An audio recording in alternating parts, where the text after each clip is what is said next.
시청자 여러분 안녕하십니까. 춘천 MBC가 창사 50주년을 맞아 마련한 특별기획 토론회 평화 새로운 시작 진행을 맡은 강원대학교 김기석 교수입니다. 최근 한반도에 평화의 바람이 불고 있습니다. 이 따뜻한 바람이 소외와 변방의 강원도를 평화와 경제의 중심지로 만들어줄 것이라고 하는 기대가 점점 커지고 있습니다. 특히 인제 지역은 그런 바람이 더 간절할 수밖에 없죠. 그동안 접경지역이라는 이유로 많은 고통과 희생을 감수해왔기 때문일 것입니다. 그래서 춘천 MBC에서는 평화 새로운 시작이라는 주제로 분단의 땅에서 평화 번영의 땅으로 도약하고자 하는 인제군의 미래를 토론해보는 인제에서 답을 찾다 시간을 준비했습니다. 자, 우선 오늘 함께해 주실 네 분의 패널을 소개해드리겠습니다. 자, 남영우 한림성신대학 교수님 나와주셨습니다. 네, 안녕하십니까. 네, 손기용 전 통일연구원 원장님 나와주셨습니다. 네, 권순석 문화컨설팅 바라 대표님 나와주셨습니다. 네, 안녕하세요. 네, 유승각 강원연구원 연구위원님 나와주셨습니다. 안녕하십니까. 네, 모두 먼 곳까지 와주시느라고 수고하셨습니다. 감사합니다. 자, 오늘 저희가 굉장히 어렵고 딱딱한 얘기를 하는데요. 딱딱하지 않게 우선 좀 부드러운 얘기로부터 논의를 한번 시작해보는 게 어떨까 싶습니다. 인제 그러면은 아마 뭔가 떠오르는 이미지가 있거나 개인적인 인연이 있거나 아니면 재밌는 에피소드가 있거나 하실 것 같은데요. 그런 거를 서로 한번 얘기해보는 것으로 논의를 시작해보는 게 어떨까 싶습니다. 어떻습니까? 손 원장님 먼저 한번 풀어주시죠. 저는 아들이 둘이 있는데 네. 이 애들이 초등학교 다닐 때 좀 자랄 때 용기를 가지라고 내린천에 그 번지 점프에 네. 갔습니다. 그래서 애들이 몸을 던지고 다음 제 차례가 되는데 사실 저는 고소공포증이 좀 있거든요. 네. 근데 마침 그 당시에 그 MBC에서 취재를 나와가지고 저는 뛰어내리지 않고 그 기회를 모면한 적이 있습니다만은 사실 요즘 제가 나이가 들면서 한번 뛰어내리고 싶은 저기 보니까 네. 또 다시 번지점프가 보이는데 한번 도전해보고 싶은 생각이 듭니다. 오늘 방송 끝나고 한번 좀 저랑 같이 해보시겠습니다. 좋습니다. 해보겠습니다. 굉장히 어려운 약속을 하셨어요. 아닙니다. 하겠습니다. 네네. 남 교수님. 예, 저는 머리 벗겨지신 분이 오기 전에, 유명해지기 전에. 제가 왔던 건 아니고요. 예. 저는 아니고요. 예, 다른 분이. 그래서 백담사의 가족들하고 제가 갔는데요. 제가 아기가 셋인데, 연년생으로 좀 어린 나이에 데리고 가가지고, 지금처럼 마을 셔틀버스가 없을 시기에, 각각 애기 엄마랑 한 명씩 안고, 한 명을 유모차에 태워서 엄청 고생한 기억이 생생하게 남아있습니다. 네. 우리 대표님은?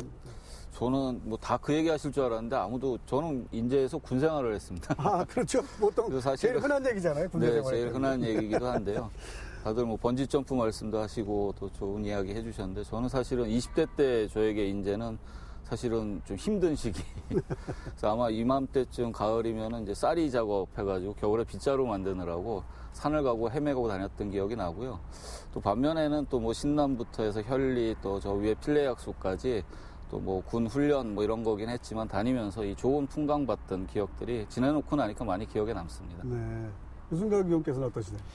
저는 대표님이 여기서 군생활을 하셨다 그러면 저는 바로 옆에 양구 전방사단에서 군생활을 했었습니다. 그러니까 거기가 더 어려운 데 계셨다고 지금 감사드리는. 네네. 예, 그렇습니다. 네. 그때 이제 처음으로 제가 인제군이라는 어떤 지명을 알게 됐고요. 그 이후에 제대하고 나중에 사회생활을 시작을 하면서 좀 이렇게 여기저기 다닐 기회가 많았는데 그때 이제 인제군을 처음 왕래를 하기 시작을 했습니다. 그때만 해도 근데 인제 오기가 너무 힘들었습니다. 양구도 그렇죠. 예전에 굉장히 힘들었지만 그렇죠. 인제도 차 하나 이렇게 서 있으면은 전혀 통행이 안 될 정도로 그랬었는데 요즘은 많이 좋아진 것 같고요. 네. 예, 그래서 나름 개인적으로는 조금 더 많이 올 수 있는 곳이 되지 않나 생각하고 있습니다. 네. 저도 사실 있거든요. 저 대학교 1학년 때 첫 여행을 설악산 넘는 걸로 시작을 했는데요. 기말고사 끝나고 여행을 왔는데 비 올 때 거기로 올라가기 시작했어요. 백담사에서부터 봉정암 올라가는 길을요. 제일 험한 길인데. 네, 조난당해가지고요. 네, 저렇게 냇가를 따라가는데 물이 불어서 조난당해갖고 죽을 뻔한 적이 있습니다. 혹시 혼자 가셨나요? 친구들하고 갔는데요. 여자친구 얘기하시나요? 네, 그런 건 아니고요. 네, 친구들하고 갔는데, 정말로 죽을 뻔했습니다. 그래서 평생 잊지 못할 곳이 바로 인제라고 저는 생각을 하고 있습니다. 네. 자, 이렇게 이제 저희가 그 옛날 얘기를 좀 해봤는데요. 우리 본래 주제로 다시 돌아가서. 자, 이제 최근에 이 저 한반도 평화 프로세스라고 하는 것이 진행이 되고, 그것이 사실은 이제 그 강원도의 평창 동계올림픽으로부터 시작이 됐는데요. 이렇게 되면서, 이 소위 우리가 말하는 평화 지역, 접경 지역들이 굉장히 많은 스포트라이트를 받고 있다고 생각이 됩니다. 이제 특히 제일 중요한 것은 이제 우리가 대결과 갈등과 대립으로부터 이제 평화로 나아가고 있다는 것이거든요. 자, 그래서 이제 이 접경 지역, 평화 지역의 과거의 갈등과 긴장과 대립으로부터 평화적으로 변했다고 하는 것이 어떤 의미를 갖는 것인지, 어떤 함의를 갖는 것인지를 좀 그 손기용 원장님께서 우선 좀 먼저 풀어주시죠. 예, 그렇습니다. 이 접경 지역은 그동안 이 분단의 아픔 속에서 어떻게 보면 남한의 북방 한계 지역 또는 변두리 지역에 이렇게 발전과 또 나름대로의 의미가 퇴색되었습니다만 이제 이 대한민국 한반 전체의 국토의 중앙지로서 지금 시작된 평화를 실질적으로 이끌어낼 수 있는 원동력이 될 수 있다. 이런 측면에서 인제지역 같은 경우에도 이제는 무언가 조성된 이 상황 속에서 실제로 평화를 우리가 체험할 수 있는 그런 어떤 결실을 이끌어내는데 아마 힘을 모아야 되지 않을까. 오늘 뭐 이 자리 놀이가 그렇게 진행되겠습니다만은 하여튼 이를 위해서는 우리 국민들이 마음속으로 우리가 바로 한반도의 중심에 사는 주민이다. 이런 의식부터 출발해야 되지 않을까 생각해 봅니다. 네. 뭐 혹시 뭐 경제적인 측면에서 어떤지 좀 얘기를 좀 풀어주시죠. 추가적으로 말씀드리면 이 남북 화해 무대는 국가적인 어떤 내용뿐만 아니고 강원도의 어떤 민선 7기의 도정 전략에서도 매우 아주 중요한 그렇죠? 아젠다이고 그다음에 또 강원도에서는 이것을 위해서 여러 가지 정책들을 구상하는 것으로 알고 있습니다. 특히 그 평화지역 남북 교류랑 경제 협력 지대 같은 경우를 지금 만들고 있고요. 또 이제 군으로 본다면 이제 국민들의 삶의 질 향상을 위한 평화 생명 덕구 지역 같은 것들도 구성하고 있어서 매우 뜻깊은 일이라고 생각할 수 있습니다. 네. 앞서 말씀을 해주신 것처럼 우선 평화의 방법이 무엇일까에 대한 고민이 지역에서 굉장히 있었습니다. 그래서 가장 무엇부터 하는 것이 단계적으로 봤을 때 가장 쉽고 빨리 할 수 있는가 했을 때 우선 저희가 2068 평창 동계올림픽을 할 때 평화올림픽이라는 어떤 그런 주제 아래서 같이 하기 시작을 했죠. 아까 원장님 말씀하셨던 것처럼 대립과 갈등, 우리는 같이 하는 사람들이 아니고 대립하는 사람들이라는 어떤 이런 부분에서 있어서 전환이 됐죠. 이제 같이 운동을 하면서 나라를 대표하는 이런 식이 됐던 것처럼 인제군의 어떤 역할을 본다 그러면은 인제군에서도 지금 인제군 하면 저희가 떠오르는 뭐 농업 이미지라든지 그리고 여기가 90% 이상이 임야입니다. 어떤 그 산림 그 강군이라고 해야 될까요? 어떤 이런 부분에 있어가지고 북한하고 같이 할 수 있는 부분을 좀 저희가 발굴을 하고 이런 부분들을 좀 지역에서 미리 준비를 한다 그러면은 실질적으로 이게 국가 대 국가는 상위의 어떤 개념에서 논의가 되겠지만 지역에서 이제 그런 부분을 시작을 할 때 여기부터 먼저 할 수 있지 않을까 이렇게 보고 있습니다. 네. 뭐 문화적인 측면에서도 여러 가지 의미가 있을 것 같은데요. 네, 그렇습니다. 대외 환경적인 면에서 혹은 정책의 변화 여러 가지 상황들에 대해서 기대 심리가 큰 것도 사실이고요. 근데 사실은 이 평화라고 하는 주제만 놓고 보자면 사실 손에 이렇게 딱 잡히는 건 아닌 것 같아요. 그래서 그간의 이제 대결 구도상에서 존재했던 인제군이라고 하는 곳이 그로 인해서 여러 가지 개발 제약 요건이라든가 여러 가지 제약 요건들이 많다 보니까 오히려 잠재된 자원들을 굉장히 많이 갖고 있는 곳. 그래서 이것들을 이제 앞으로 어떻게 활용하느냐. 그리고 이 지역에서 살아내온 이 주민들의 삶의 모습들을 어떻게 문화적으로 가치 있게 만드느냐. 이것을 이제 준비한다면 이 통일시대 혹은 평화시대를 맞이해서도 충분히 가치 있는 지역으로 발전할 수 있지 않을까 이런 의미를 부여하고 싶습니다. 네. 역시 사실은 우리가 작년과 비교해보면 전쟁 나는 거 아닌가 하는 걱정 속에 살았잖아요. 그거 없어진 것만 해도 상당히 큰 것 같아요. 그리고 그 없어진 효과는 사실 이 접경 지역에서 제일 많이 느끼겠죠. 총론적인 얘기를 좀 나눴는데 조금 이제 강론으로 들어가서요. 일단은 지금 그 경제적인 측면에서의 기대가 일단 굉장히 커진 거 아닌가 하는 생각이 듭니다. 이제 그런데 자세히 살펴보면 이 평화 프로세스가 시작한 동계올림픽이라고 하는 것이 사실 이 접경 지역과는 직접적인 관련은 별로 없었잖아요. 이제 그러다 보니까 한편으로는 이렇게 기회도 만들어줬지만 다른 한편으로는 좀 위기의 요소로 작용한 부분도 있는 것 같아요. 이제 그래서 일단 어떤 경제적인 의미 같은 것도 조금 더 일반적으로 풀어보고 그다음에 그와 관련된 구체적인 이슈들을 좀 한번 살펴보면 어떨까 싶습니다. 경제 얘기는 우리 이 의원께서 먼저 좀 해주시겠습니까? 저는 이제 관광이 전공이기 때문에 관광 네네. 측면에서 좀 말씀을 드리면은 네. 지역의 경제라는 것은 결국은 지역의 정주 인구하고 좀 비례를 한다고 생각을 하고 있습니다.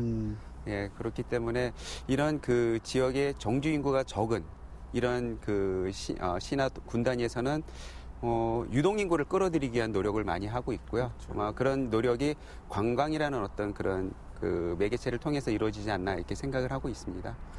그렇기 때문에 지금 현재 어떤 굉장히 급격히 변하는 이런 상황에서 인제군이 가지고 갈 수 있는 어떤 뭔가 그 이니셔티브를 좀 찾아야 되는데요. 제가 아까 이미지 말씀을 하셨는데 그 오기 전에 좀 빅데이터 분석을 좀 해봤습니다. 네. 그렇게 했더니 아까 말씀하신 것처럼 백담사, 청정 자연환경, 내린천, 모험레포츠 이런 부분들이 우리 일반적으로 국민들이 인재와 관련돼서 이슈로 생각을 하시는 것들이고요. 근데 이제 국민들께서는 그런 것들과 함께 이 산에 대한 어떤 자부심 이런 것들이 굉장히 높으셨습니다. 네, 예. 그러니까 앞으로 우리가 그 남북 거시적으로 남북 어떤 화해 무드에서 이 인제군이 조금 그 안에서 역할을 하려고 하면은 위에서 내려온 탑다운 방식이 아니고 지금의 어떤 인제군이 가지고 있는 강점을 브랜드하고 이미지할 수 있는 이런 바텀업 방식의 어떤 노력이 좀 필요할 것 같고요. 그렇게 돼야지 다른 분들이 인제군이라는 군을 좀 다른 시군하고는 좀 다르게 생각을 하시면서 이 지역을 찾지 않을까. 네. 그러면서 뭐 다양한 관광 소비 활동을 통한 지역 경제 활성화도 이루어지지 않을까 생각을 합니다. 네. 네. 이야기 나온 김에 원칙적으로 몇 가지를 말씀드리고 싶은데요. 예, 예. 이 인제군은 사실 어떻게 보면 이 아주 작은 군이지만 이 군 자체의 발전 생각하면 저는 제일 먼저 생각하고 싶은 것이 이 수요를 국내가 아닌 세계로 돌려라. 이 전국의 지자체가 얼마나 많습니까? 나름대로 발전 방안을 가지고 그걸 국내적인 수요를 생각하면 답이 안 나옵니다. 예를 들면 지금 K-팝에 우리가 얼마나 세계적으로 활동하고 있습니까? 우리가 충분히 인제군에서도 세계를 상대로 한 수요를 창출할 수 있는 걸 생각해야 된다. 첫 번째가 그렇고 두 번째는 이 사업을 초기할 때부터 저는 뭐 지자체에 뭐 나름대로 일하신 분들이 해외 사례 뭐 나간다고 돈 많이 쓴다고 저는 그거 절대로 생각 안 합니다. 적극적으로 해외에 나가 사례를 많이 견학해라.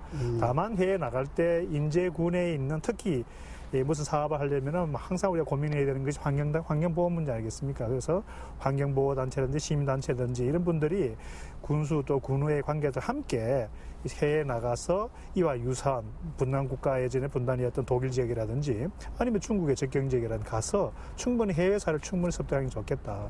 저는 꿈이 뭐 통일 연구를 하면서 향후에 이 지금 DMZ에 있는 GP 가장 높은 산에 있고 가장 전망이 좋은 그 GP를 저는 호텔로 만든 꿈인데. 아, 그러세요? 인제가 가지고 있는 가장 열악한 교통이나 접근성이나 여러 가지 어려운 지역, 어려운 장소, 이것이 오히려 적극적으로 더 예를 들면은 매력이 될 수 있다. 사고의 전환. 이런 원칙적인 몇 가지를 생각해보고 중요하다고 생각합니다. 평화로 관계된다면 이번에 제가 좀 전에 들었습니다만은 9월 일부로 인제군에서도 이제 평화 지역 발전과를 만들어서 이제 가동을 하기 시작, 좀 늦은 감은 있습니다만은 여하튼 이런 원칙적인 입장을 가지고 인제군의 대해외 또는 남북 관계를 고민하는 그런 노력들이 전개됐으면 좋겠습니다. 저는 인제 국민들이 느끼는 현 경제 상황에 대해서 잠깐 말씀을 드려야 될 것 같습니다. 그게 이제 토대가 돼야지 그렇죠. 여러 가지 네. 그 전략이나 이런 것들이 필요한 그렇습니다. 건데요. 지금 우리 접경지역과 평화지대에 더불어서 이제 그 많은 땅값들이 상승을 많이 했는데요. 인제군은 철원군이나 동해안에 있는 고성군에 비해서 땅값 상승 폭이 좀 둔화되어 있는 상황입니다. 또 철원군은 물론이지만은 동해안 지역은 적병 지역의 호재뿐만 아니고 동서축에 대한 고속도로나 그렇죠. 도로망의 축에 같이 네. 중복 호재에 의해서 굉장히 많이 상승을 했고요. 그리고 지금 현 경제 상황을 분석적으로 좀 보면 44번 국도에 있는 휴게소들의 매출 현황을 보면 굉장히 급격하게 지금 매출이 떨어지고 있고요. 또 미시령 터널 같은 경우는 동서고속도로 개통 후에 60% 정도가 통행량이 줄어들었기 때문에 그게 바로 직접적으로 인제군을 비롯하여 44번 국도변에 있는 경제에 심각한 타격을 주고 있다고 볼 수 있습니다. 네. 지금 44번 국도 얘기를 하셨는데, 이게 사실은 어떤 의미에서는 그동안의 기회 요인 못지않게 이제 위기의 요인을 가져온 그런 아주 대표적인 사례가 아닌가 생각이 되거든요. 이제 인재의 경우에는 지금 미시형 터널 문제와 함께 44번 국도 주변에 상권이 죽는 게 굉장히 중요한 그 이슈가 아닌가 생각이 되는데 아마 강원연구원에서도 그와 관련해서 많은 고민을 했었던 것으로 알고 있는데요. 조금 소개를 해주시면 좋겠습니다. 네, 아무래도 고속국도라는 것 자체가 뭐 갑자기 계획되고 세워지는 부분이 아니기 때문에 뭐 예전부터 이런 준비에 대한 논의는 솔직히 있었지만 이게 일부에 좀 국한됐다는 게 문제가 된 것 같습니다. 그러다가 갑자기 개통이 되면서 실질적으로 수요가 떨어지니까 지역에서도 아 이거 큰일 났구나라는 그때서야 이제 공감대가 생겼고 이미 좀 늦은 듯한 그렇죠. 이런 부분이 있는데 오히려 지금 우리가 도로라는 어떤 그 기능이 단순히 운송에만 있느냐라고 봤을 때는 조금 저희가 해결을 하기 힘들겠지만 지금 북유럽 같은 경우는 도로의 어떤 그 활용이나 목적 자체를 일반 운송 도로와 함께 관광도로라는 부분을 국가에서 추진을 합니다. 그래서 관광도로로 지정을 하고 그 안에서 뭐 여러 가지 노력을 하고 있는데 뭐 관광 쪽에서 보면은 요즘은 남의 SNS 인증샷에서 시작을 합니다, 관광이. 어디서 끝나냐면 본인의 인증샷에서 끝나거든요. 이제 그런 부분들 때문에 어떤 관광도로의 여러 가지 예술품이라든지 아니면 그 경관 요소라든지 이런 부분들을 연계를 잘 해가지고 사람들이 그 안에는 내가 저기서 A에서 B까지 가는 어떤 이런 그 통과 목적의 개념이 아니고 이 도로에서 충분히 도로를 따라서 그 여러 가지 요소들을 즐길 수 있는 어떤 이런 관광도로로의 전환이 이루어진다 그러면은 44번 국도가 뭐 새로운 어떤 그런 전환을 맞이할 것 같고요. 뭐 이런 부분에 있어서는 오히려 이렇게 한번 수요가 확 빠졌을 때 저희가 준비를 할 수 있는 단계가 되지 않을까 보고 있습니다. 44번 국도와 관련해서 뭐 힐링가던가요? 이름을 붙여갖고 지금 사실 인제군에서 추진을 하고 있긴 있죠. 그런데 잘 되지 않고 있는 것 같아요. 어떤지. 그래서 지금 뭐 앞에 박사님 말씀 주신 거에 아주 적극 동의가 되는 부분이고요. 그러니까 기존의 44번 국도와 인제라고 했을 때의 인제는 경유지 개념이 좀 강했다면 앞으로는 이제 목적지 개념들을 좀 둬야 될 것 같습니다. 그리고 도로변뿐만이 아니라 도로에서 인접한 이 주변 자원들을 어떻게 이제 컨텐츠화 하느냐가 그렇죠. 관건일 텐데요. 사실 이미 많이 뭐 전국적으로 유명세 타는 곳들도 많은 분들이 알고 계십니다. 자작나무 숲 같은 경우는 뭐 전국적으로도 그렇죠. 거기는 입산 통제할 때는 미리 왔다가 기다렸다가 통제하기 전날 하룻밤 자고 그날이라도 보고 가려고 하시는 분들도 많이 오시고요. 또 이 바로 뒤에 있는 이 박인환 관련된 문학관 관련된 부분들도 그렇고 또 만해 관련된 자원들도 그렇고요. 그러니까 이 다양한 자원들이 점으로 존재하고 있는데 이거를 44번 축으로 어떻게 연결하느냐.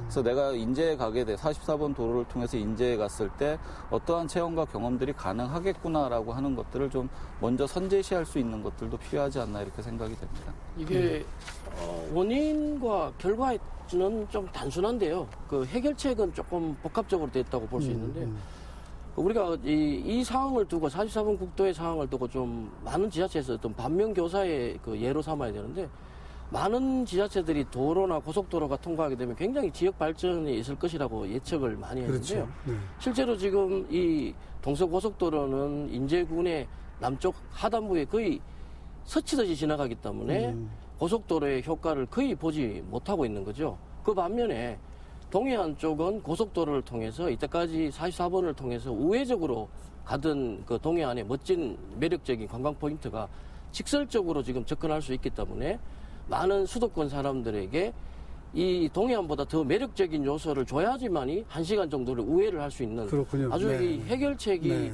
이 원인은 정확한데 해결책이 아까 힐링가드나 이런 것들을 통해서 명확하게 나타나야 된다고 생각합니다. 제가 조금 전에 그 지역 발전을 하는 원칙의 입장에서 군내에 있는 또는 환경단체, 시민단체를 이야기했는데 예를 들면 지금 스위스나 오스트리아, 독일에 가면은 알프스산이나 이런 좋은 명산에 지금도 전기기관차가 다니고 있습니다. 네. 케이블카는 물론이고. 저는 예전에 그 환경단체가 같이 가서 제가 이야기했습니다. 물었습니다. 당신들 저기 환경 파괴로 보느냐. 얼마든지 환경 친화적으로 개발할 그렇죠? 수 있다. 네. 지금 여기 이제 산악지대가 아니겠습니까? 설악산을 포함해서 충분하게 환경을 보호하면서도 개발할 수 있는 여지가 많습니다. 최근 어느 TV를 보면 독일의 어느 남부 지역에 오스트리아의 북부 지역에 독일하고 오스트리아 접경 지역에 높은 산에 최고급 호텔 개발해서 온천을 개발해가지고 우리 소위 말하는 우리 그 연예인들이 가서 보여준 장면에서 제가 직접 가봤습니다. 충분히 환경 친화 개발할 수 있는 겁니다. 아까 제가 말씀드린 것이 오히려 수요를 세계로 생각하고 아주 험지라도 그것을 스토리텔링과 잘만 꾸며놓으면 세계적인 찾을 수 있다. 다만 중요한 것은 여러 가지 제약이 있는데 특히 우리가 환경보호적으로 그런 측면에서 저는 이 인재가 가지고 있는 어떤 산악지역 접근 어려운 점 이런 점들이 어떻게 보면 지금은 특히 남북 간의 해변이 되는 평화가 도래한 이 시기에 잘만 활용하면 오히려 그것이 긍정적으로 작용할 수 있다. 중요한 것은 국민들과 국군을 이끌어가는 우리 행정부 측의 어떤 의지와 노력이 아닌가 생각해 봅니다. 또 아까 잠깐 언급하면 우리 강원발전님 잘 말씀하셨는데 남북 간 입장에서 본다면 지금 국가적 차원에서 남북 간의 교류 협력을 한다고 할 때 여러 가지 국제적 요인이어서 제재가 걸리고 이런 상황 속에서 지방자치단체 간의 조그마한 움직임 충분히 해낼 수 있는 이야기거든요. 만약에 인제군이 북한 지역의 금강군의 군민들하고 조그마한 예를 들면 난방을 위한 축분을 활용한 에너지 시설 난방 이런 걸 교류한다. 이것은 충분히 대북 제재와 관계없이 할 수 있는 이야기입니다. 그런 측면에서 본다면 지자체, 특히 접경 지역에 있는 지자체가 남북 간의 실질적인 평화를 실현할 수 있는 전령이 될 수 있다. 이런 측면에서 인제군도 특히 어떻게 보면 긍정적으로 발전할 수 있는 여지가 있지 않을까 생각해 봅니다. 최근에 북한과 연결되는 인프라들, 네, 그런 것들을 말하자면 개발하자고 요구하는 그런 요구들이 많이 있지 않습니까? 이 접경 지역에서요. 인제에는 그런 이슈들이 어떤 것들이 있는지 좀 소개를 해주시죠. 아까 원장님께서 한번 말씀을 하신 것 같은데, 교수님이나 이 지금 현재 논의가 되어 있는 축들은 영동 쪽, 이 영동 쪽에 몰려 있습니다. 그렇죠. 그러니까 동서축이 영동 쪽에서 끝나고 그 축 남북 관계로 이제 이어지는 이렇게 논의가 되고 있고요. 그렇기 때문에 지역에서 이제 다른 이슈로 그거는 이제 예를 들어가지고 그 나름의 그 노선의 목적이 있을 겁니다. 그런 목적을 도와줄 수 있는 어떤 이런 분야랄까요? 이런 부분을 좀 찾아야 될 것 같고요. 아까 그 고속도로 교수님께서 말씀하셨지만 고속도로 효과가 거의 없습니다. 실제로 고속도로에 나와가지고 인제까지 들어오려면은 그냥 국도로 오시는 게 빨라요. 그 정도로 지금 어떤 고속도로와 인제군의 어떤 이런 연계점 자체가 조금 열악한데요. 이런 부분들을 우리가 북한 어떤 그 금강군까지 연계를 한다 그러면은 지금 현재 31번 국도와 관련된 어떤 선형 개량이라든지 고속화 접근에 관한 논의가 있을 수 있고요. 또 이 안에서 지방도로, 4일 지방도로로 쭉 이어집니다. 그러다가 여기 가전리서부터 금강군까지가 떨어져 있는데 이런 부분을 이렇게 이어가지고 아무래도 이제 한 고수로의 수요가 집중되는 것보다는 이런 부분들을 나눠서 우리 국민들이 선택할 수 있는 어떤 길을 열어주는 어떤 논리를 가지고 접근을 하면 좋겠고요. 그 안에서 아까 말씀드린 것처럼 우리 인제군은 금강군과 이러이러한 부분들을 같이 하면서 어떤 평화라는 어떤 이런 테마를 실천하고 있습니다라는 부분을 빨리 이미지화하고 브랜드화할 필요가 있을 것으로 보고 있습니다. 네. 인제군에서 지금 추진하고 있는 금강산 도로 개설 같은 경우가 지금 방금 말씀하신 취지에 가장 잘 부합된다고 봅니다. 기본적으로 군도 1호선을 갖다가 금강군까지 연결해서 하는 부분인데요. 이것은 왜 필요하냐면 우리나라는 대부분 다 산맥들이 연결이 되어 있기 때문에 지금 실제로 금강산의 일원이 우리 인제군에 걸쳐 있는 거랑 그렇죠. 마찬가지거든요. 네. 그래서 이것을 어느 부분에서 그 남북 간의 관계 때문에 지금 단절이 돼 있을 뿐이지 결국은 한 지역으로 통합된 개발이 가능하기 때문에 통합된 생태단지라든가 이런 식으로 개발하는 것은 굉장히 인제군에 전략적으로 유용하다고 볼 수 있을 것 같습니다. 저도 조금 더 말씀을 드리면 지금 생태 쪽 말씀을 하셨는데 강원도 예를 들어가지고 지금 남북 그 공동으로 뭘 한다 그러면 서쪽은 약간 산업 개념이고 이제 동쪽은 이제 관광 개념이거든요. 이 안에서 지금 중앙정부에서는 DMZ를 활용한 평화 관광의 그 가장 상위 테마를 생태로 잡았습니다. 네, 그렇죠. 그렇기 때문에 이런 생태전을 좀 저희가 발굴을 해야 되고요.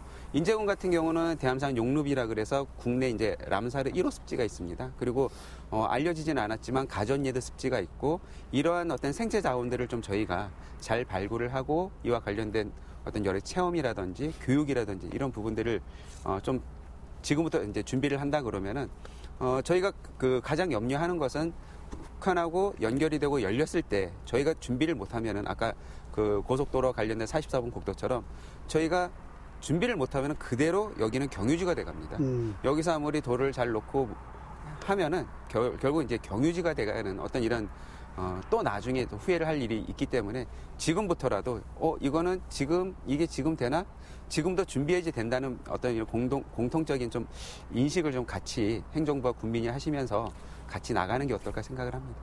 이 물리적 연결이라든가 뭐 대규모 개발 이제 이런 것들도 장기적 플랜 세워갖고 하나씩 해나가야 되겠지만 지금 말씀 주신 내용들이 실체화되려고 한다면 사실 지역의 동의라고 하는 부분도 되게 중요한 것 그렇겠죠. 같아요. 네. 최근에 뭐 엊그제도 보니까 춘천에서 그 유소년 축구 대회도 하고 있고 한데 저희 아이도 거기 가서 이제 구경을 하고 와서 제가 물어봤어요. 그 북한 아이들 축구하는 거 보니까 어떻더냐 그러는데 제 아이 또래들만 하더라도 뭐 남북 이런 어떤 대치 상황으로 받아들이는 게 아니라 그냥 재미난 축구 경기를 보고 온 것으로 너무 스스럼 없이 받아들이고 있더라는 거죠. 근데 사실 우리 이 인제 지역에 살고 계신 분들부터 뭐 금강군인 금강군과 작은 교류 프로그램들이 먼저 좀 선결됐으면 좋겠다라는 거고요. 개인적으로는 제가 전전 정부 때 연탄을 가지고 북고성에 이제 연탄을 갖다 주러 간 적이 있었습니다. 근데 그때 같이 갔던 한국에 참여하셨던 분들 이야기를 들어보면 서쪽 지역의 개성이나 이쪽 주민들에 비해서 굉장히 경직돼 있다 그래요. 북한 주민들도. 그러니까 남한 사람들을 만나는 것에 대한 경직도가 오히려 서쪽보다 더 강하다. 근데 반면 또 우리도 마찬가지로 접경지대를 살아오면서 대치 상황에서 살아온 지역 주민들 입장에서는 그 경직도가 북한만 못지 않겠다라는 생각도 듭니다. 그래서 이런 물리적 연결과 이런 것들과 함께 어떤 주민들 간의 작은 문화적 교류 이런 것부터 좀 물꼬를 트면 어떨까 싶습니다. 예. 한 가지 좀, 이왕 문화 얘기가 나왔으니까 여쭤보고 싶은 게 있는데요. 이 인제 지역이라고 하는 것이 이제 우리가 뭐 생태라든가 관광이라든가 아니면 좋은 자연 여건이나 이런 건 여러 가지, 뭐 이렇게 저렇게 얘기를 듣게 되는데 사실 문화적인 측면에서 인제가 가지고 있는 잠재력이라든가 네. 인제가 가지고 있는 어떤 자원 같은 것들 사실 그렇게 많이 얘기되지 못해요. 그래서 혹시 뭐 지금 아직까지 유명해지진 않았지만 잠재력으로 남아있는 것들, 우리가 개발할 수 있는 여지가 있는 것들 어떤 거 있는지 혹시 좀 소개해 주시죠. 저는 사실은 생활문화적인 차원을 좀 고민해보면 어떨까 싶습니다. 여기 이제 좋은, 아까도 말씀드렸던 뭐 자작나무 숲도 그렇고, 이 많은 산림 자원들 뿐만이 아니라, 어찌 보면 여러 가지 개발 행위들이 되지 않음으로 인해서 살아왔던 이 척박한 이 지역에서의 삶의 모습 자체가 저는 어떤 문화적 자원이나 혹은 뭐 활용 가치들이 높은 것들이라고 보여지고요. 우리가 다른 지역에 가서 여행을 하거나 관광을 한다라고 하는 행위를 문화 쪽에서는 문화 접촉을 통한 문화 행동으로 이끈다 이렇게 표현을 하거든요. 그러니까 내가 살고 있는 삶의 모습과 다른 삶의 모습들을 만나보는 것들이죠. 그래서 이 지역 사람들이 살아왔던 뭐 날씨, 계절 요인이라든가 자연 요인이라든가 이런 것들로 인해서 이 지역에서 존재해왔던 어떤 삶의 모습들, 그건 뭐 가옥의 형태가 될 수도 있겠고요. 어떤 삶의 방식 혹은 겨울을 대처하는 방법, 이런 어떤 이 생활문화적인 요인들도 굉장히 중요한 자원 같고요. 아마 천연기념물로 약수가 등재된 곳이 있다라는 거를 대한민국 국민도 잘 모르실 것 같아요. 그런가요? 천연기념물이 있나요? 천연기념물로 이 약수가 등재된 곳도 이곳에 있고요. 또 약수뿐만이 아니라 아까 말씀 주셨던 습지에 대한 이야기라든가 뭐 이런 것들이 사실은 굉장히 중요한 자원들이라고 저는 생각을 합니다. 또 그것을 가지고 삶으로 받아들였던 살았던 이 지역 주민 삶의 모습 그 자체가 저는 좋은 관광 자원이고 문화 자원 아닐까 생각을 합니다. 네. 전적으로 동의하는데요. 지금 보면 우리가 과거의 문화라는 걸 개발하기 위해서 부산의 감천마을 같은 경우에 벽화로 굉장히 성공을 한 이후에 모든 지자체에서 벽화들을 그렸지 않습니까? 근데 지금은 오히려 벽화가 없는 마을이 더 정겹고 좋은 마을로 느끼지 않습니까? 그게 뭐냐면 보존되고 현 생활에 있는 모습을 그대로 투영하는 것이 현재의 약점이라는 것이 다른 쪽으로 본다면 희소 가치가 있는 강점으로 전환될 수 있기 때문에 철저한 그런 부분에 대해서 인제군에서는 발굴하고 개발할 필요가 있다고 생각됩니다. 저도 대표님의 그 생활 문화라는 부분이 굉장히 중요한 것들이 보여지는 어떤 이런 부분들은 모방을 다 할 수 있습니다. 교수님 말씀하신 것처럼 벽화 이쁘게 그려놨더니 다들 벽화 그리고 이런 부분들은 어디서나 모방을 할 수 있고 또 그렇기 때문에 그렇죠. 굉장히 수명이 짧고 그렇지만 생활 문화라는 것들은 그 지역만이 안고 있는 것들. 예를 들어서 뭐 영동 지역을 예를 들면은 똑같은 물고기를 부르는 이름이 다르고 먹는 방법이 다릅니다. 뭐 이런 식으로 다 다른 것들이고 이런 어떤 방법과 관련된 부분들 결국은 보여지는 이미지야 따라할 수 있겠지만 쭉 내려왔던 어떤 생활 양식이나 이런 부분들은 결국은 그 지역에서 많이 느낄 수 있고 체험할 수 있는 부분이기 때문에 굉장히 중요하고 있고요. 그런 부분들이 고유화되면서 인제하면 떠오르는 것들이 굉장히 많아지고 다른 곳과는 다르구나. 그래서 내가 인제를 가야 되는구나라는 어떤 이런 동기부여까지 되기 때문에 우리가 문화를 타겟팅을 한다 그러면은 여러 가지 보여지는 문화재나 이런 것도 좋지만 말씀하신 지역 주민들이 가지고 있는 생활 문화를 발굴하는 것도 굉장히 중요하다고 봅니다. 네, 개발 얘기도 하고 사실은 그 생태 얘기도 하고 이제 여러 가지 지금 현재 인제군이 가지고 있는 여러 문제들에 대해서 복합적으로 얘기를 했는데요. 좀 더 이를 단도직입적으로 얘기한다 그러면 개발 위주 또는 어떤 의미에서 생태 위주 이런 것도 사실 그렇게 바람직하지 않다는 것이 요즘의 인식인 것 같습니다. 이것을 어떻게 잘 조화시킬 것이냐. 말하자면 아까 우리 손 소장님께서 원장님께서 잠깐 말씀하셨는데 생태적으로 말하자면 개발하는 거 이런 것들이 있는데 각 분야에서 그런 것들에 대해서 어떤 고민들을 하고 있는지 좀 얘기를 좀 풀어주시면 좋겠습니다. 우선 아까 문화 이야기를 제가 한번 잠깐만 첨언하고 싶은 것은 네네네. 우리가 문화를 할 때 이제 과거의 것에 대한 문화를 어떻게 보존하고 활용할 것을 한 것도 의미가 있지만 좀 새로운 것을 만들어내는 것도 중요할 것 같아요. 예를 들면 인제군에서 남북 지금 평화가 논의된 이 시점에 인제 북한 지역의 건강군에 애들을 모아서 소위 말하는 아이돌 그룹을 만든다든지 새로운 걸 만들 수 있는 거 아니겠습니까? 그렇죠. 네. 다만 중요한 것은 이 적경적인 인제군이 성격상 어떻게 하면 북한하고 같이 인적으로 같이 무언가를 만들어내는 북한이 지금 가지고 있는 과거의 70, 80년에 가진 그 문화를 대사를 낸다든지 아니면 지금의 K-팝처럼 남북이 함께 그런 K-팝을 만든다든지 그런 어떤 좀 적극적인 것도 필요하지 않나 생각해보고요. 새롭게 창출해내는 거예요. 네. 또 하나 제가 말씀드리고 싶은 것은 제가 정치 생각 1호 박사입니다. 대한민국에. 그러세요? 예, 네. 그래서 환경 문제에 관심이 많은데 그러나 저는 분명히 말씀드리고 싶은 것은 남북 간의 이 생태계 보존이라든지 이런 환경 문제를 가지고 뭔가 그림을 그린 사업은 사실은 우리로 봐서는 굉장히 바람직하지만은 북한의 입장에서 본다면 우선순위가 아니라는 것은 분명히 말씀드리고 싶습니다. 특히 적경 지역의 생태계 보존, 소위 말 2000년부터 김대중 정부 2001년부터죠. 지금까지 적경 지역 DMZ를 적경 생물 유네스코 적경 생물권 보존 지역을 한다든지 또 적경을 빼고 생물권 보존 지역이 안 되는 이유가 이 지역은 소위 말 남북한 첨예한 군사 지역입니다. 이 지역을 생태계 보존하자는 이야기는 어떻게 북한 지역에 대해서는 군사적으로 무력화하자는 이야기지 않습니까? 생태계 보존지역 만들어놓고 유엔 입고 들어가서 조사한다? 사실은 받아들일 힘든 이야기죠. 아마 우리 국방부에서도 힘든지 모르겠습니다. 그래서 남북 간에 뭔가 물꼬를 터고 평화를 이해한다는 이 시점에 인제군 자체의 지역 발전을 위해서는 생태계를 충분히 활용할 수 있겠지만 남북 간에 뭔가 건설적인 생산을 단기간 내에 뭔가 만들어내려 그러면은 뭔가 관광이라든지 오히려 경제적인 측면이 더 그들이 선호하지 생태계 보존 이런 문제는 정말로 바람직하나 시일이 좀 상당하게 후순위를 물릴 수밖에 없지 않느냐 이런 생각해보고 제가 예를 들면 그런 측면에서 이때까지 북한 사람들 많이 만나면 경험에 의하면 사실 평양이 굉장히 번들하지만 이 강원도를 비롯한 북한의 이거 사실 마을 지역은 형편없거든요. 남북 간 대표들이 만나면 수십만 그루의 수억 그루의 나무를 이야기하지만 실질적으로 지방 북한의 군 차원들의 그 사람 만나보면 나무를 심을 때 묘목할 때 우리 검은 비닐봉지 아니겠습니까? 그거 올라 그럽니다. 그것도 없어서. 예. 네. 그래서 우리가 국가적인 국제 제재의 우리 제재를 대상이 아니면서도 중앙정부보다 더 우리가 지자체에서 실질적으로 북한 주민과 조그만 에너지 교환이라든지 또는 식량 또 묘목 조사 이런 문제에서 충분히 가능하거든요. 그래서 아까 제가 잠깐 말씀드렸습니다만은 인제군이 가진 적경지역 특성을 활용해서 인제 북한 지역과의 자매 결연을 통해서 또 중앙정부는 그런 걸 허용을 해야 되고 중앙정부 차원에서의 남북 간 협력은 어차피 국제간의 또 사안이기 때문에 그래서 지자체에 대한 좀 더 나름대로 자율성을 주고 또 행정적이고 재정적인 지원도 해야 되고 중요한 것은 인제군이 그래 특화적 무엇을 할 것인가를 본격적으로 논의해야 되지 않을까 생각합니다. 네.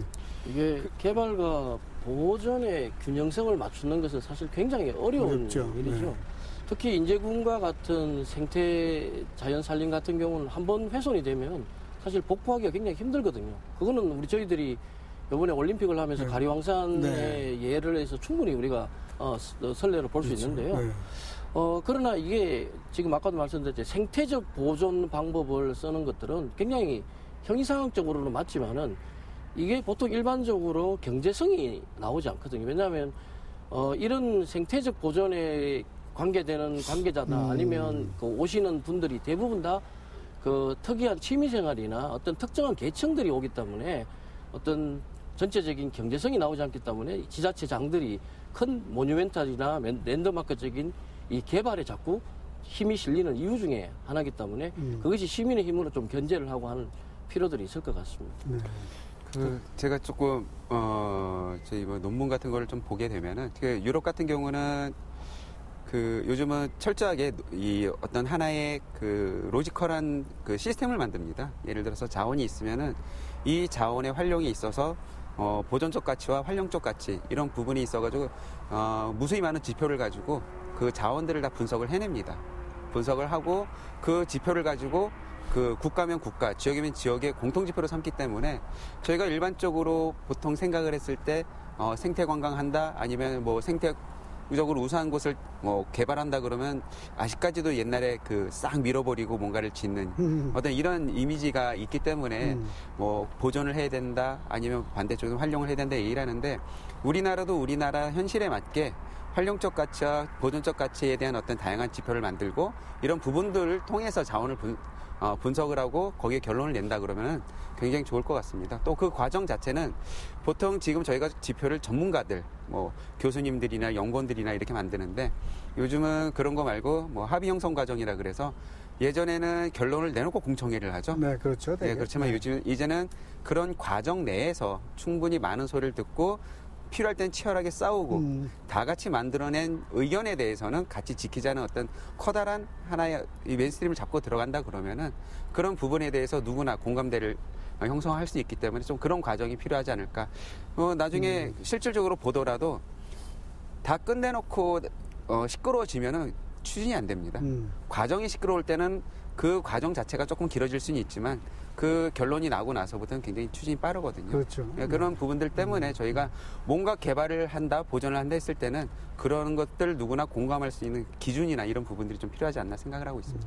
주민 합의에 의한 어떤 이런 매뉴얼이나 기준들을 만드는 시범 지역이 인재가 돼도 그 자체로도 굉장히 많은 주목을 받을 수 있겠다는 생각이 번뜩 들었고요. 또 하나는 뭐 미디어 환경에서도 하이퍼로컬이라 그러나요? 그러니까 아주 작은 사례이지만 전국적으로 혹은 전 세계적으로 알려져서 의미 부여를 해내는 것들이 이제 보편화되어 있다라고 보여집니다. 그래서 사실은 보존이냐 개발이냐의 논리에는 커다란 뭔가 아까 우리 교수님 말씀 주신 것처럼 그걸 두고 판단하는 건 아닌가 싶어요. 그래서 사실 생태적 개발이나 이런 부분들도 있는 환경 안에서 작은 의미 있는 것들을 선으로 연결해 나가는 작업들 그리고 그것에 대한 기준이 뭐 인제군에서 만들어진다라고 하면 그 자체가 주목을 받고 그로 인해서 사람들은 이 지역을 또 이 지역과 북한의 관계들을 이해할 수 있고 찾아보고 궁금해할 수 있는 사실 그런 계기들을 만드는 것도 저는 충분히 가능성이 있지 않을까 생각을 합니다. 너무 막 거창하게 이렇게 하는 게 아니라 네. 우선 주위에 있는 것들을 작은 것들을 만들어내고 그거를 잘 연결하고 최근에 저희가 뭐 문화적이거나 관광 분야에서도 선진지 답사 뭐 이런 용어는 잘 안 쓰긴 하는데요. 답사 가는데 보면 사실 굉장히 의미 있는 데들을 찾아가고 작지만 굉장히 큰 영향력이 있는 것들을 찾아서 사례 발표를 수도 없이 많이 듣고 있습니다. 그런데 막상 우리 지역으로 또 내일로 다가오면 뭔가 큰 뭔가를 만들어야 될 것 같은 강박감. 사실 그거로부터 빨리 벗어나는 게 저는 우선이 아닐까 싶습니다. 네. 인제군은 저희들이 지금 논의하고 있는 인문적 환경에 대한 개발과 보존에 대한 논리 말고 물리적 환경에 대한 것도 조금 다른 지역하고 조금 다릅니다. 왜 다르냐면 인제군은 한 80% 정도가 산림으로 되어 있는 데다가 가용 토지가 굉장히 적은 편이고요. 또 우리가 자랑으로 삼고 있는 설악산마도 국립공원이고, 그다음 군사보호구역, 그다음에 여러 가지 또 환경보호구역이 다 구조가 2중, 3중으로 돼 있어서 실제로 건드릴 수 있는 물리적인 땅들도 굉장히 부족하기 때문에 그것을 연결점을 찾기가 굉장히 어려운 점도 있습니다. 네. 자, 이게 굉장히 추상적이고 어려운 얘기로 자꾸 가서 이게 보시는 분들이 재미없어질 수가 있어요. 이럴 때 제일 중요한 건 뭐냐면 구체적인 얘기를 하는 겁니다. 그래서 자 이제 전문가분들께서 본인들의 전문 영역에서 여러 가지 이제 그동안 연구해 오신 거, 느끼신 거 말씀을 해주셨는데, 자 인재군이 앞으로 말이죠, 본인의 영역에서 이 사업 정도는 하나 해주면 어떠냐, 이거 아주 좋은 사업인데 이런 거 한번 추진해 보면 어떠냐 하는 거를 좀 구체적으로 제안을 하나씩 해주시면 어떨까 싶습니다. 그게 잘 되면 우리 프로는 오늘 성공적으로 토론회가 되지 않겠나 생각이 되는데요. 네. 가지고 계시면 누구 먼저 순서 없이 먼저 얘기해 우리 주시죠. 사회자님께서 그 아이디어나 선물이라고 하시니까 네. 제가 말씀드리기가 굉장히 기대감이 크기 때문에 말씀이 굉장히 좀 그런데요. 네. 그냥 하나의 뭐 조언이라는 개념으로 말씀드릴까 합니다. 기본적으로 지금 저희들이 논의하거나 지금 인재군이나 도에서 추진하는 것들을 보면 대부분 다 관광 활성화 정책들, 그 다음에 어떤 도로를 더 활성화시키는 방법들을 쓰고 있습니다. 결국은 외지 관광객들을 불러오는 어떤 인바운드 정책을 위주로 중심으로 되어 있는데요. 네.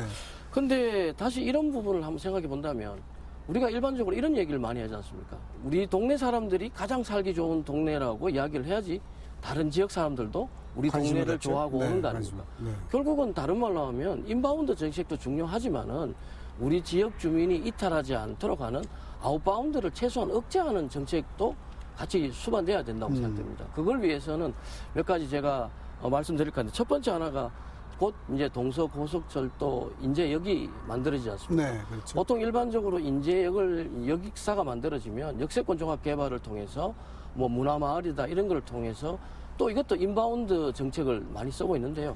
이런 것보다는 지역의 뉴타운과 같은 정주 환경을 개선할 수 있는 새로운 거점 도시를 하나 만들어서 수도권과의 접근성을 더 좋게 하는 방법도 한번 고려해 봐야 되는 부분이고요. 또 하나는 기존 마을에 대해서는 많은 지금 현 국가의 아젠다인 도시재생 뉴딜 사업이 있지 않습니까? 그것이 일반적인 뉴딜 사업이 아니고 지금 철원군 같은 경우는 LH공사하고 협력해서 사업한 사업이 있고요. 그 다음에 아산시 같은 경우는 그거보다 한 뛰어나서 여성가족부랑 LH공사랑 지자체가 합심해서 하는 게 있습니다. 그러면 인제군에 가장 많은 것은 국방부에 관련된 유휴시설들이거든요. 그러면 국방부랑 LH공사랑 인제군이 협력을 해서 제대군인 창업지원센터라든가 제대군인들을 위한 공동주택 제공이라든가 이런 것들을 통해서 제대군인들이 가지 않고 이 지역에 정착할 수 있는 모델들도 한번 만들어 보시는 것이 굉장히 중요할 것 같고요. 또 군지역이 갖고 있는 가장 큰 지금 난제가 고령화와 인구 소멸입니다. 그래서 이런 작은 마을들은 선제적으로 클러스터 형태로 묶어서 네트워크 도시라든가 스마트 도시와 같은 것을 해서 정주 환경도 역시 개선하는 방법들을 추진해야지만이 지역에 있는 분들이 이탈하지 않는 현상이 되지 않을까 싶습니다. 네네네.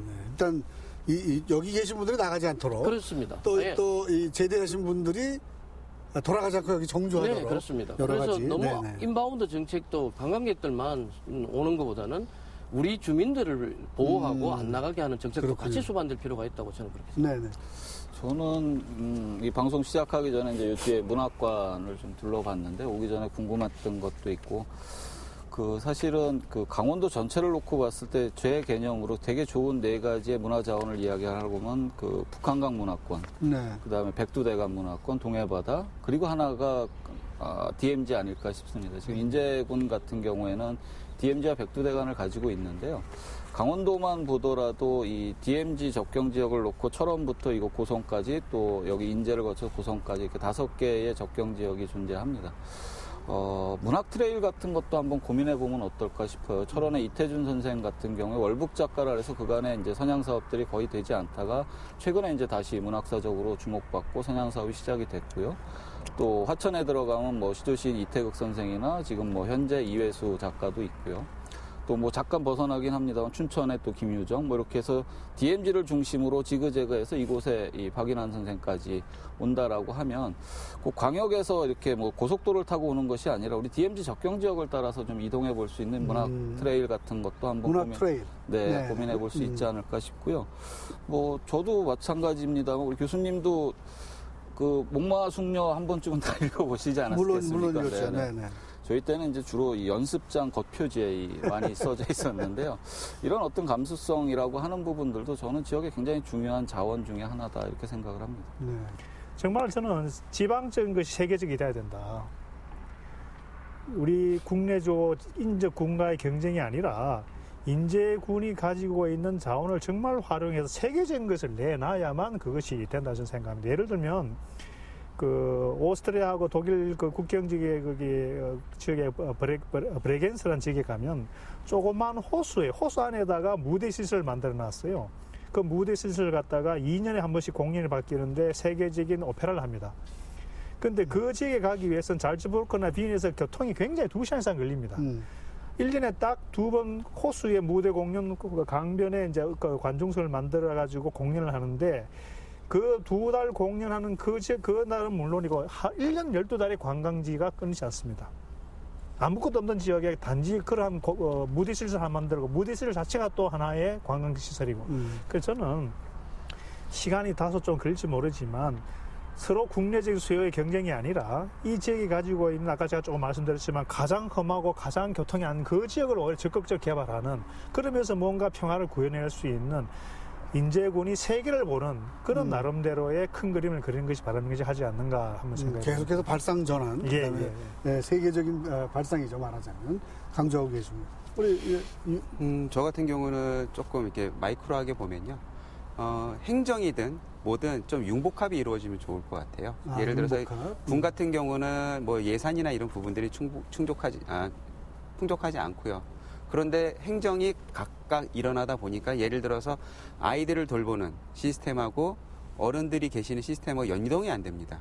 예를 들면은 이런 부분을 연동을 하면 지역 어르신들이 지역의 이제 아이들을 같이 케어를 하면서 그 안에서 또 지역의 어르신들이 뭔가를 할 수 있는 여러 가지 교육이나 기회를 또 만들어 나가는 이렇게 되면은 아무래도 뭐 외부에 있는 사람들이 와서 내 아이들을 봐주는 것보단 지역 어르신들이 우리 아이들을 봐주는 이런 시스템도 굉장히 좋을 것 같고 또 지역 어르신에 대한 어떤 우리나라 아직까지 유교 문화가 분지역에 있는데 이런 부분도 좀 해결이 될 수 있을 것 같고요. 결국은 이런 부분들이 좀 지역의 자긍심으로 연결이 되지 않을까. 아까 그 살기 좋은 마을 말씀하시는데 예전에는 관광 시설을 많이 해달라고 하세요.